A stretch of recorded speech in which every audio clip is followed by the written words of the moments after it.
आज हम चर्चा करेंगे उस उपाधि की जिसे भारतीय इतिहास में सर्वाधिक वैभव प्राप्त है। राजा युद्ध विजय, राज्याभिषेक व कई अन्य अवसरों पर उपाधियां धारण करते रहे हैं। चोल शासक राजेंद्र प्रथम ने गंगा दोआब जीतने के बाद गंगईकोंड, सलीम ने राज्याभिषेक के बाद जहांगीर, कृष्णदेवराय ने विद्वानों को संरक्षण दिया तो आंध्र भोज उपाधि से विभूषित हुआ। लेकिन यह उपाधि औरों से अलग है, हर कोई इसे धारण नहीं करता है। इस उपाधि की शर्त थी शकों के शासक की मौत। हम बात कर रहे हैं विक्रमादित्य उपाधि की। विक्रमादित्य शब्द दो शब्दों से मिलकर बना है।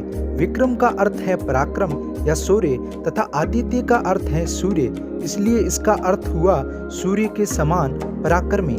भारतीय इतिहास में पहली बार इस उपाधि को उज्जैनी के शासक विक्रमसेन ने धारित किया था। वह परमार वंश का था। उसने शकों के तत्कालीन शासक को मारकर विदेशियों से भारत को मुक्त कराया।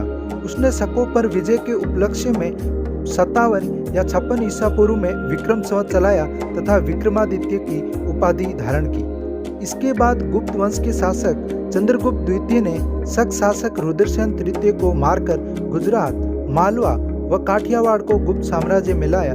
उसे शकारी भी कहा जाता था, अर्थात शकों का शत्रु, और उसने शकों पर विजय के उपलक्ष्य में विक्रमादित्य की उपाधि ली। हालांकि समय के परवान में इस उपाधि के मायने बदल गए और अब शक्तिशाली शासकों ने भी इस उपाधि को धारण करना शुरू कर दिया। इस उपाधि को धारण करने वाले अन्य शासक निम्न थे।